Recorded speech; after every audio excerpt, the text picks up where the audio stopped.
Hello, everyone, and it's my pleasure to welcome you to another Ask the Experts episode. Today, the episode will be dedicated to a new PyTorch learning path, which we have recently made available on Microsoft Learn. My name is Dmitry Soshnikov. I am Cloud Developer Advocate at Microsoft and one of the co-authors of this course. And together with me here, I have Dr. Amir Pourabdollah from Northern Trent University in the UK, and Syed and Rishit, who are Microsoft Learn student ambassadors. And let's start with the quick introductions. Dr. Amir Pourabdollah. Hello. Hello.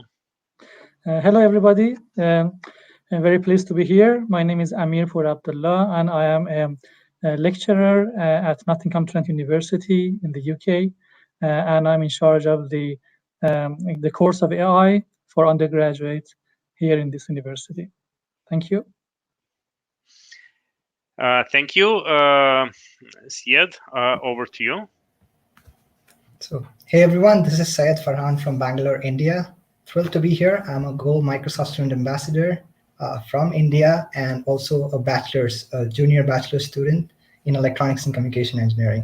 Apart from that, I've also been researching at University of California, Los Angeles in quantum machine learning. Nice to be here. And Rishit? Sure. Hi, everyone. I'm Rishit. I'm also from India. I'm a Microsoft Learn student ambassador, and I'm a high school student.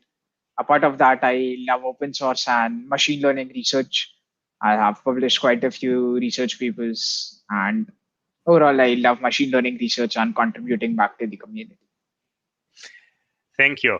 So the reason we have so many people here is that we are ready to answer all your questions about the course and whether this course is good for using in class and whether this course can be learned by students and even by high school students. And you have heard the name Microsoft Learn Student Ambassadors. And for those of you who don't know who they are, I will ask Syed to tell a few words about the program itself. Yes, definitely. I would love to. So what is Microsoft Student Ambassadors program? I would say it's a fantastic program to make a difference with students from around the world.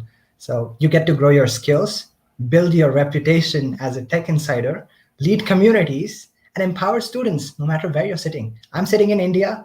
There's another ambassador sitting in a different country, and so on throughout the world, right? So I've personally had a chance to work with awesome people from around 100 plus countries, right? And imagine the technologies that we guys are working on: Internet of Things, artificial intelligence, AR, VR, low-code application building. My interests personally have been in quantum computing and artificial intelligence, and this program has given me an awesome platform to spread the knowledge and empower students from around the world. So this global community of student ambassadors is actually the heart of the program. And you will get to interact with fellow ambassadors the moment you're accepted into this program, okay? You get support from Microsoft experts like the cloud advocates, like MVPs, Microsoft most valuable professionals, who can not only offer remote mentorship, but also provide opportunities to work in teams, in their own team. You get to prepare it while you're in university, while you're studying, right? That's an awesome thing. Now, you can plan your future as well. You can run lots and lots of events to not only help yourself, but also help the other students and upskill them, right?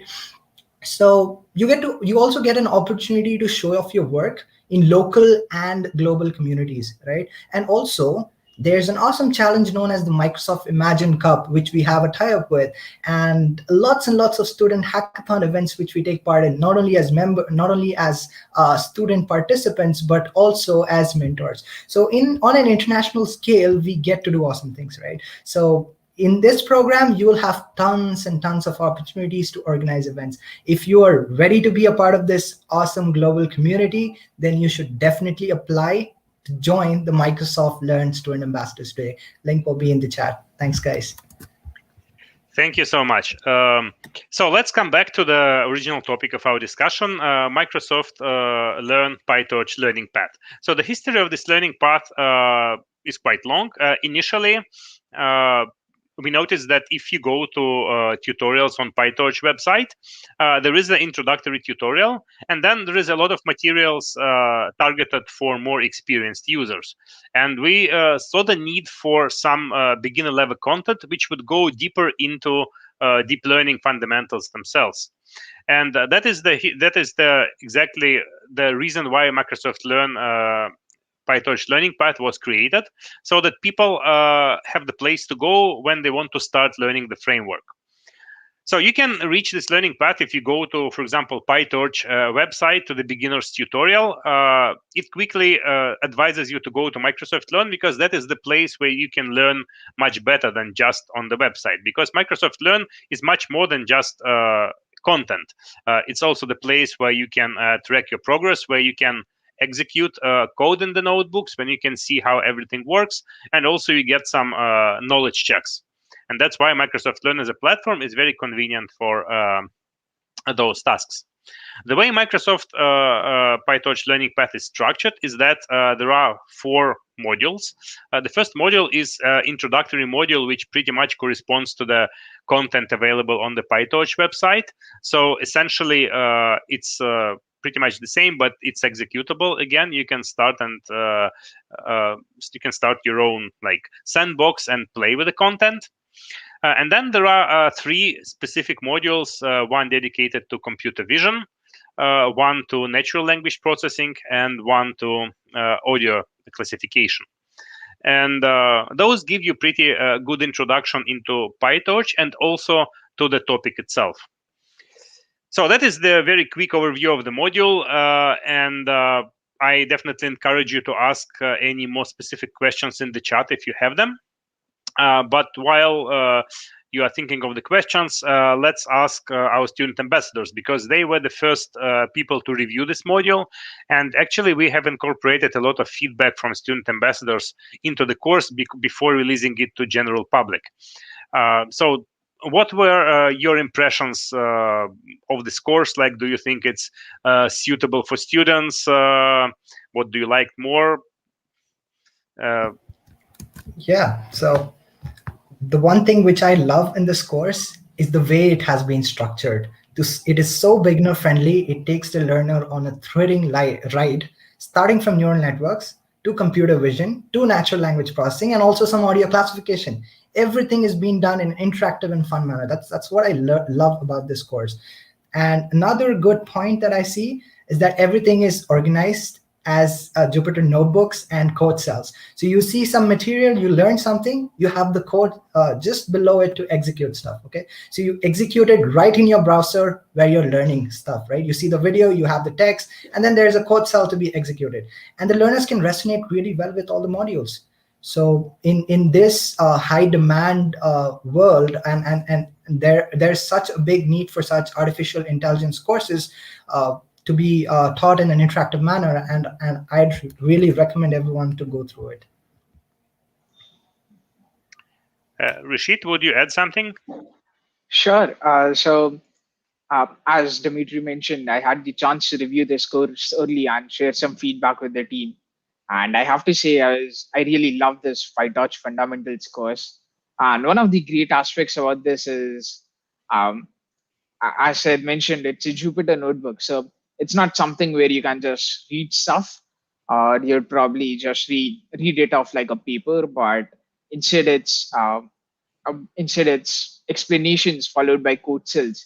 And you also get a free GPU-enabled runtime on your browser itself. You can just go ahead, try running the code. Maybe you want to make some changes, see how it all works. Just make some changes right in your browser, try running it around, or probably even do much more with that. So I think it's endless possibilities, and you also get a free GPU to power all your experiments in your browser itself. And also, I think overall the course has explained the concepts very well. And if you are looking to start out deep learning, start learning, I think this is a great place to start. Thank you. Actually, you know that this learning path was the first Learn module which had the Jupyter notebook support built in. it was like as an experiment, and now we are looking forward to bring you more courses like that, because indeed learning and being able to execute the code while learning is very powerful thing. So Microsoft Learn is mostly targeted towards individuals, like everyone can join Microsoft Learn and start learning. But also it can be very useful in classroom environment as well. One reason, because it has some nice content, and also because it has some executable Jupyter notebooks, as you mentioned, with GPU support, which not all classrooms have. So I would like to ask Dr. Pourabdollah, what do you think about the feasibility of using Learn modules in class? Do you think it would work? Okay, thank you. Definitely it works.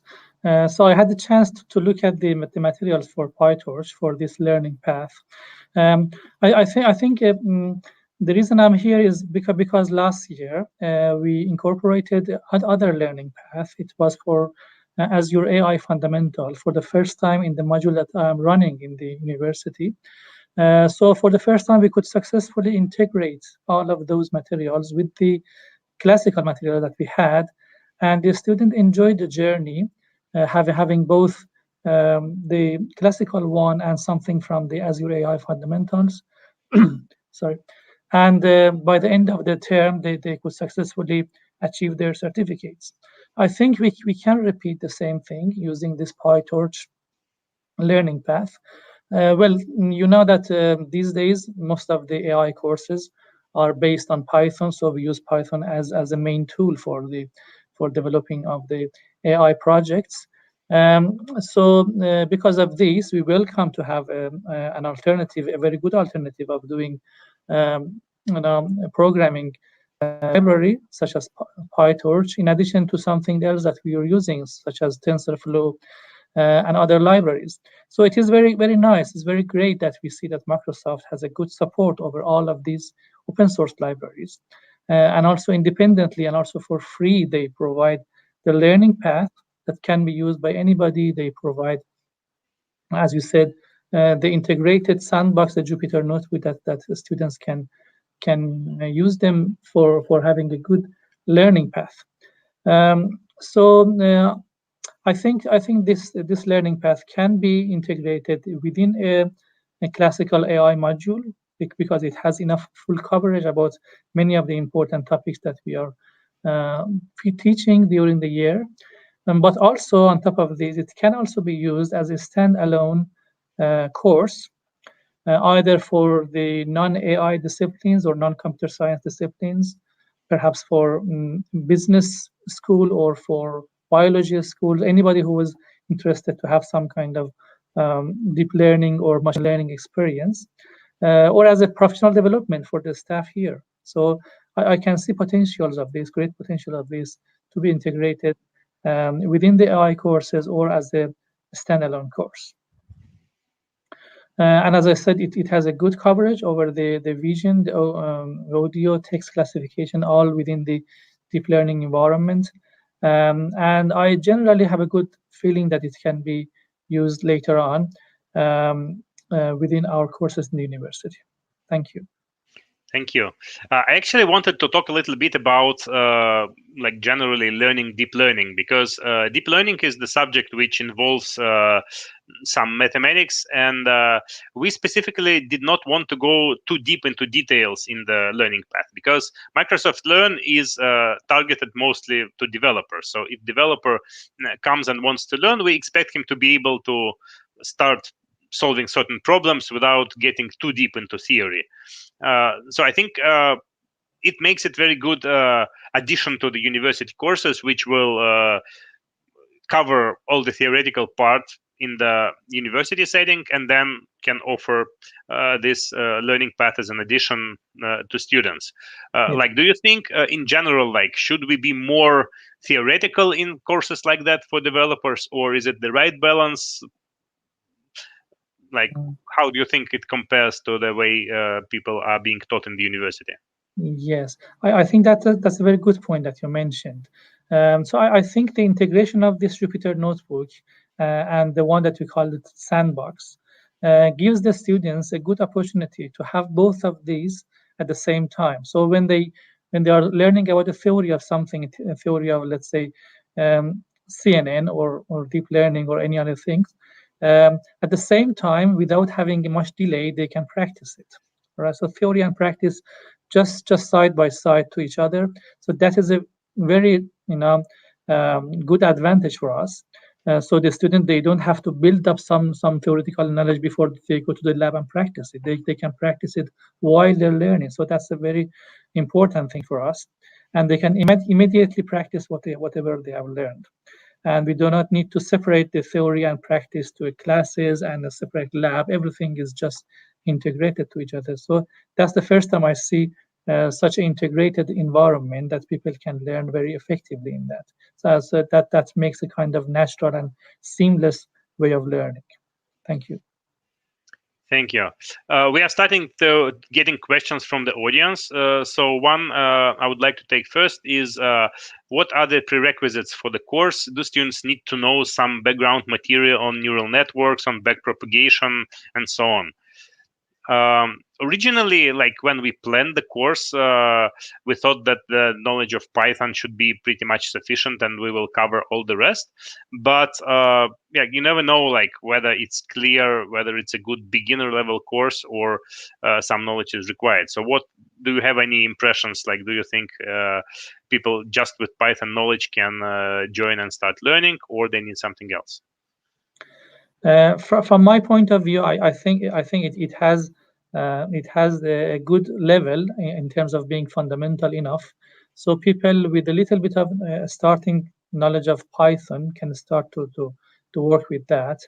And because it starts from some elementary principles of deep learning, I don't see any problem if the beginners can start learning from it. Okay. Yeah, thank you.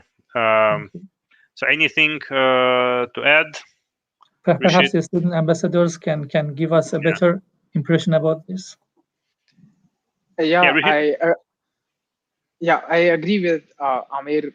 I think the course is pretty well structured.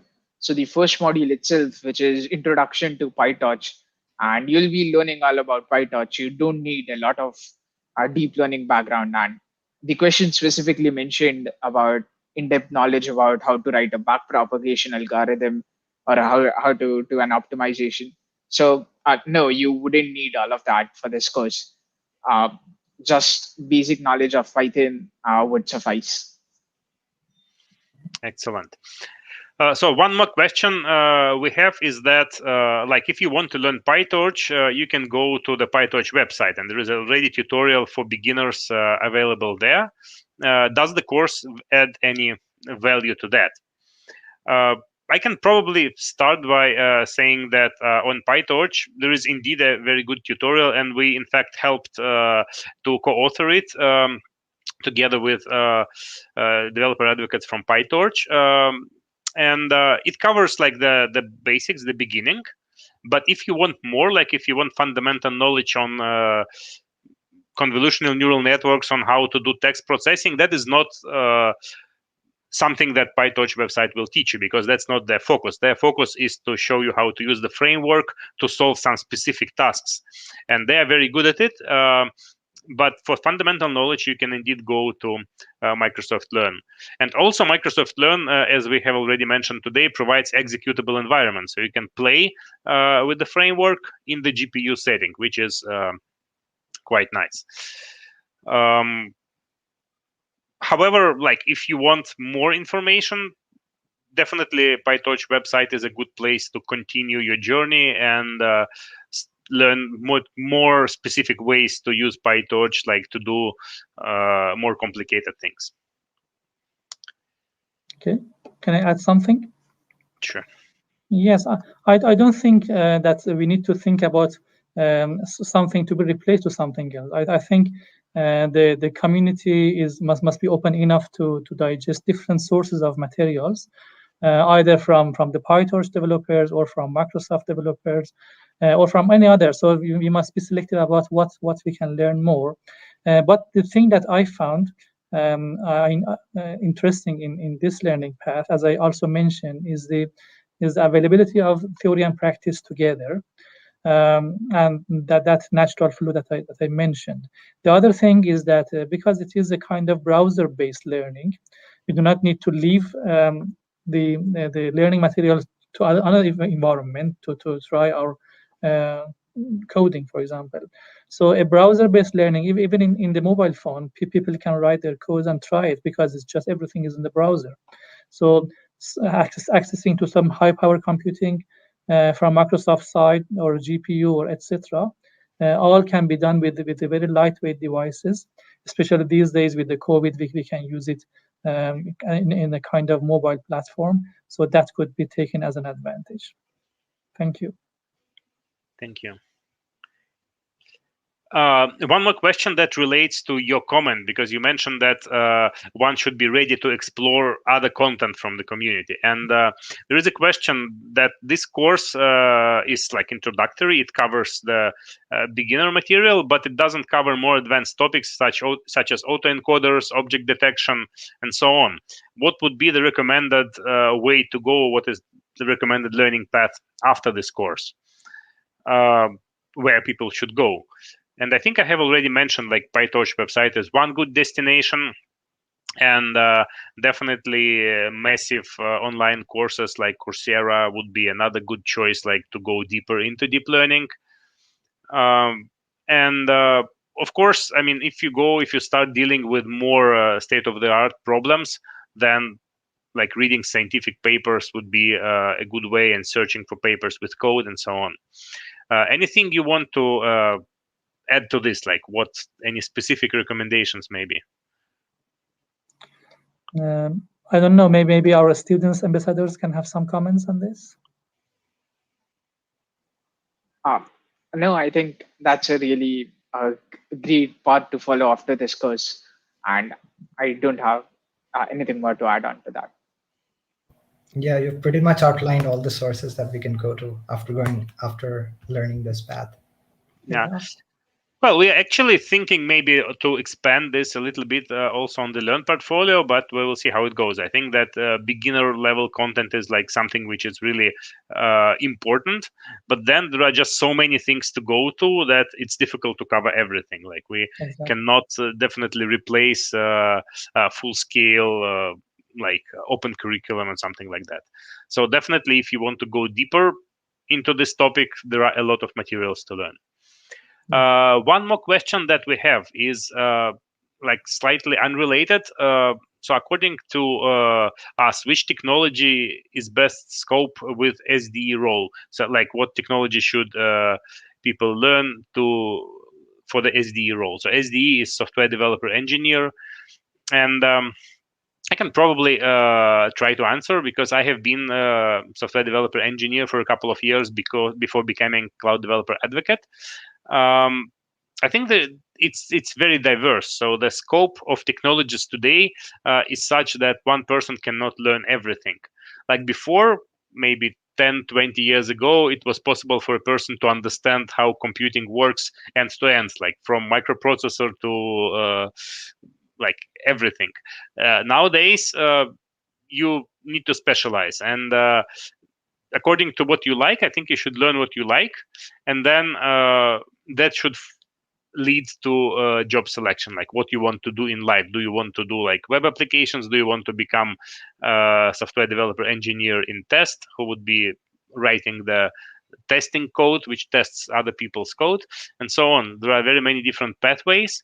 And in terms of technologies are not something fundamental. Technologies change pretty often. So I think the fundamental background is what is important, and then on top of that, you should be ready to learn technologies pretty fast, because they indeed change. And in terms of big directions, like machine learning and AI is like one big direction you can go to, in which case you would probably learn Python, deep learning, PyTorch, TensorFlow, and things like that, scikit-learn. There would be a direction like for corporate software, in which case you will learn Java, .NET, and so on.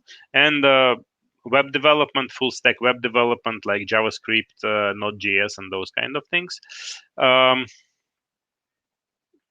and I must have forgotten something else, but I think those are, game development, for example. Anything like you want to add of what people should generally learn nowadays? It's very difficult to answer this question, I think. We need to be very open about the range of things that are available for us. So it depends on what skills are specifically needed for a specific scenario or project that we're working on. So it's very dynamic world. So people change from library to library. So we don't know what will happen in the future. So we must have a kind of open mind, learn the principles, and apply it to a local scenario. I know that when people, when HR interviews people for software developers at Microsoft, they ask very fundamental questions, and they sometimes ask you to write something in pseudocode, not in any specific programming language, but in anything that you know. But you need to understand the way things work.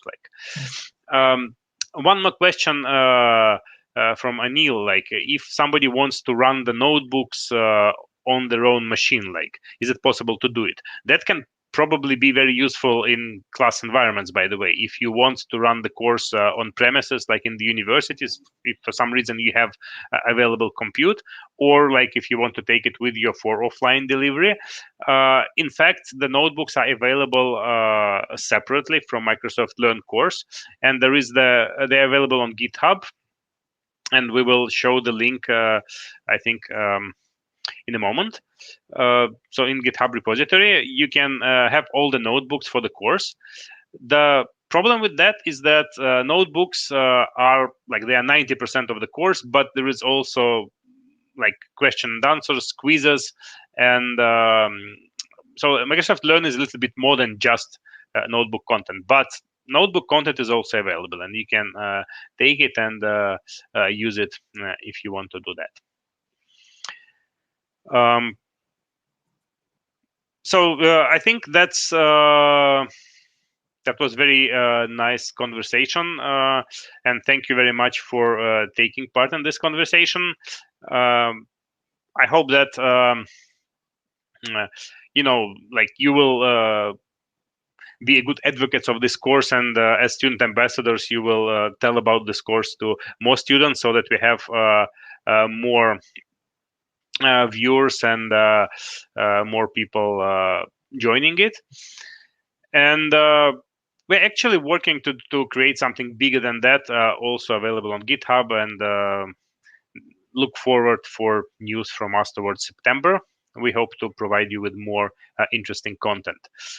Meanwhile, I encourage all our viewers to see the learning path. If you haven't chance to do that, try learning it, try telling about it to your peers, to students, to developers who want to learn deep learning, because we believe that's the good content.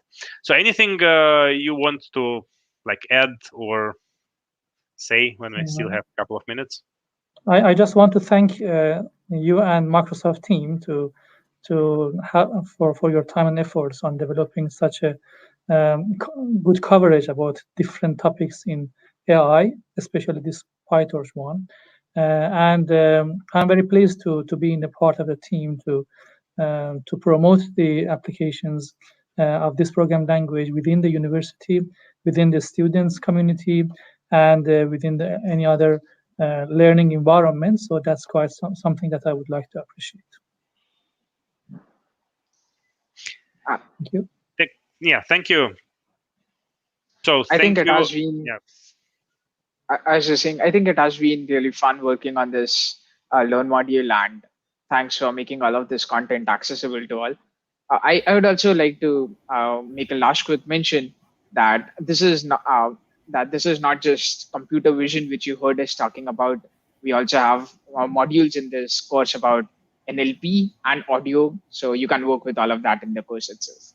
Yeah, thank you so much. So thank you again for being with us, and yeah, I hope to see you in the next episodes. And see you next time. Thank you for all of yours. Thank you. Bye.